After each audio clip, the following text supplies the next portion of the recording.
अस्सलाम वालेकुम, मैं हूं एहसन तनवीर। और आज की भाई कहानी ये है कि हमारे जो किराएदार हैं उन्होंने घर कर दिया खाली। तो मेरा एक यहाँ पर छोटा सा एक और घर है जिसको मैं ओन करता हूँ। तो वो किराए पे चढ़ा हुआ था। तो जो किराएदार थे वो खाली करके चले गए हैं और अभी दिसंबर का महीना है तो घर हो गया बिल्कुल खाली। और कुछ दूसरे लोग जो इंटरेस्टेड हैं किराए पे लेने पे, तो मुझे क्यूरीज आ रही हैं। तो आज मैं घर ज़रा अपने जा रहा हूँ दूसरे, और यहाँ से आधे घंटे की ड्राइव पे है, मैनेज करनी पड़ती हैं चीज़ें। तो देखते हैं कि अब क्या सूरत हाल होती है। घर के साल में छोड़ के गए जो किराएदार हैं, तो मैं लेके चलता हूँ आपको अपने दूसरे घर पे, जाके दिखाऊंगा और कुछ और मालूमात भी दूंगा कि यहाँ किस तरह से साइड में जो है आप अगर इन्वेस्टमेंट के तौर पे अगर आप कोई प्रॉपर्टी लेते हैं तो विद द टाइम उसमें क्या ग्रोथ होती है, किस तरह से आपको किराए पे चढ़ाना होता है और क्या काम मामलात उसके अंदर आते हैं। तो फिर चलिए मेरे साथ, थोड़ा रास्ता भी दिखाऊँगा आपको, फिर चलिए मेरे साथ। अच्छा, तो ये रास्ता है घर पे जाने का। मैं घर पे जा रहा हूँ, इस रास्ते से आगे आएगा एक हाईवे। अच्छा, आज इतवार का दिन है, बहुत अच्छा मौसम है। यूजुअली दिसंबर के मिड में बहुत सख्त ठंड होती है और बर्फ़ जो है चारों तरफ जमी हुई होती है, सब वाइट वाइट होता है। मैंने लेकिन लगता है ग्लोबल वार्मिंग की वजह से सबसे काफ़ी ज़माने के बाद इतना गर्म ये विंटर आया है कि अभी तक कोई ऐसी ख़ास स्नो पड़ी नहीं है। वरना ये आप सारी जो देख सकते हैं जितनी फील्ड्स हैं, ये सारा कुछ जो है ये ढका हुआ होता है बर्फ़ से। अच्छा, मेरा क्योंकि अभी अपॉइंटमेंट है जहाँ मैं जा रहा हूँ, तो एक पोटेंशियल जो है से कहते हैं कि किराएदार वो देखने के लिए आ रहा है। तो मुझे थोड़ी सी देर हो रही है। तो मुझे एक पेड हाईवे होता है यहाँ पर और एक होता है फ्री वे। तो पेड हाईवे पे होता है कि आपको टोल देना पड़ता है, पैसे देने पड़ते हैं। जितने किलोमीटर आप चलाते हैं गाड़ी उतने किलोमीटर आप उस पर पैसे देते हैं। तो मुझे अपना डिस्टेंस थोड़ा कम करने के लिए टोल लेना पड़ेगा। बस आने ही वाला है। ये देखें अब रास्ता, ये सारा रास्ता है हमारे घर का। ये दूसरा टाउन या सिटी है जहाँ पर मेरा जो दूसरा घर है वो वाक़ है। उसका नाम है, सिटी को मैं डिस्क्लोज़ नहीं कर सकता, लेकिन ये कि तो जो मेरा घर है वो दूसरे टाउन में वाक़ है और मेरे घर से तकरीबन 25 मिनट की ड्राइव है। तो अब ये आप सामने देखें तो ये आ रहा है टोल, इसकी एंट्रेंस आने वाली है। बहुत गंदी गाड़ी चलाई इस बंदे ने। ये हमारा आ रहा है जनाब, हम एंटर होने वाले हैं पेड हाईवे पे। अच्छा, यहाँ एक सिस्टम लगा हुआ है, इसको कहते हैं ट्रांसपॉन्डर। ये ऑटोमेटिकली क्या होगा, जब आप एंटर होते हैं और एग्ज़िट होते हैं तो आपसे एक फ़ी जो होती है इसकी वो चार्ज कर लेता है। और इससे आपको जितना भी डिस्टेंस आप ट्रैवल करते हैं, आपकी नंबर प्लेट से पीछे जो है वो कैमरे लगे हुए हैं। ये ऊपर वो कैमरे आपके जो है नंबर प्लेट को जो है ना स्कैन कर लेते हैं और आपको बिल आ जाता है घर पे। तो ये हम दाखिल हो गए हैं इस वक्त टोल हाईवे पे। तो 2-3 किलोमीटर मैं इस पर चलाऊँगा और चलाने के बाद फिर जो है, ताकि मेरा थोड़ा डिस्टेंस जो है कम हो जाए मेरे घर जाने का। अच्छा, थोड़ी इन्फॉर्मेशन दे दूँ लोगों को इन्वेस्टमेंट के पॉइंट ऑफ व्यू से भी। रियल इस्टेट में काफ़ी बूम आया है। रियल इस्टेट जो है बड़ी अच्छी सेफ साउंड इन्वेस्टमेंट है यहाँ पर, क्योंकि यहाँ इमिग्रेंट्स आते रहते हैं और उन्हें हर वक्त ज़रूरत रहती है घरों की, रिहाइश की। तो अपना घर लेना तो यहाँ बहुत ज़्यादा मुश्किल हो जाता है, क्योंकि आप जब अपना घर लेने जाता है कोई नया इमिग्रेंट, तो उसको कम से कम 10% डाउन पेमेंट चाहिए होता है। 10% का मतलब ये है कि अगर वो 8 लाख का घर ले रहा है तो $80,000 उसको चाहिए, और सब बाकी कॉस्ट मिला के उसको $1,00,000 ही समझ लें। लेकिन 80,000 का मतलब ये है अगर $1,00,000 तो 7 लाख की भी अगर वो मॉर्गेज लेता है, आजकल जो मामला चल रहे हैं, तो उसको कम से कम वो घर पड़ेगा $4,500-5,000 का पड़ेगा, क्योंकि बहुत ही मुश्किल हो जाता है किसी नए इमिग्रेंट के लिए जो अपनी फैमिली के साथ आता है। अच्छा, जो लोकल हैं यहाँ पर गोरे, उनके भी मामलात ऐसी हैं। जो ज़्यादातर अच्छी जॉब्स हैं वो हमारे ही लोग करते हैं, तो एशियन होते हैं उसमें, या उसके अंदर इंडियन है या पाकिस्तानी है। गोरे जो है उनके क्रेडिट्स वगैरह भी अच्छे नहीं होते, तो ज़्यादातर वो पोटेंशियल जो आपको टेनेंट होते हैं वो आपकी प्रॉपर्टीज़ के गोरे मिल जाते हैं आपको। और किराए बहुत अच्छे चल रहे हैं यहाँ पर इस वक्त। तो ऑन एवरेज जैसे मैंने ये प्रॉपर्टी अपनी जो थी आपसे 7 साल पहले ली थी, फॉर एग्ज़ाम्पल ये मैंने ली थी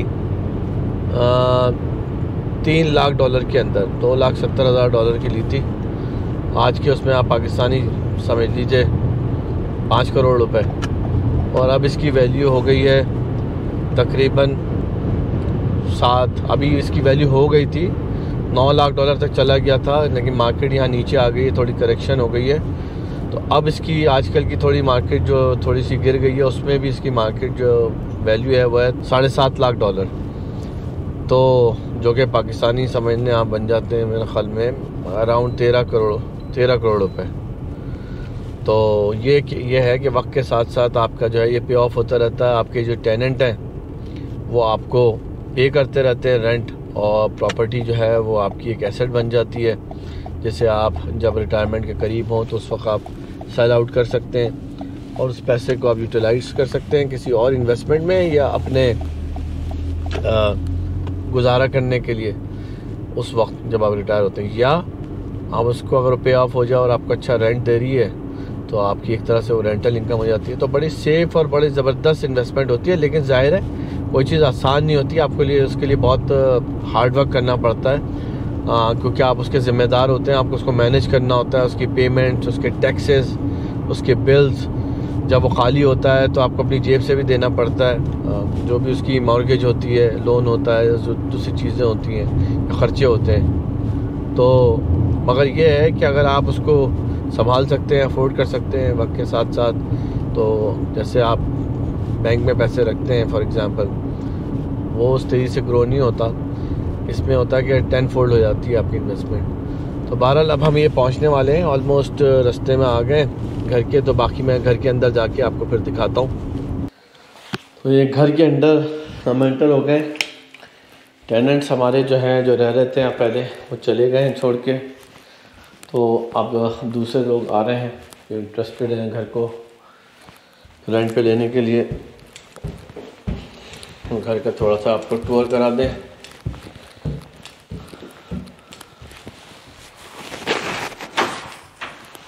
ये मेन लेवल है, वॉशरूम है यहाँ पर। ये इसका मेन लेवल का ये डाइनिंग एरिया है, ये किचन है,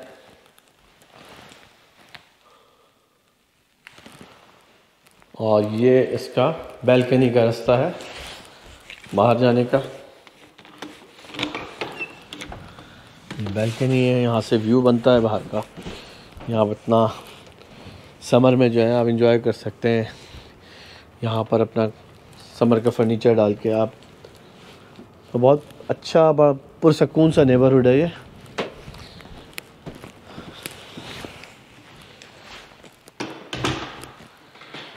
हम ऊपर का आपको लेके चलता हूँ।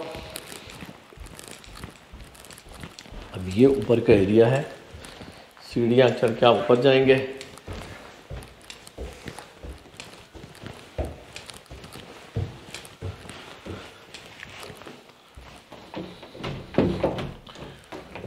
स्लाइड हो गए,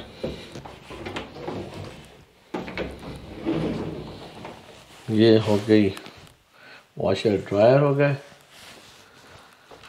एक छोटा बेडरूम है,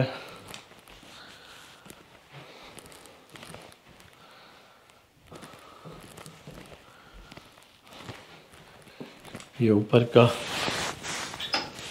कॉमन बाथरूम है, बेडरूम है मेन,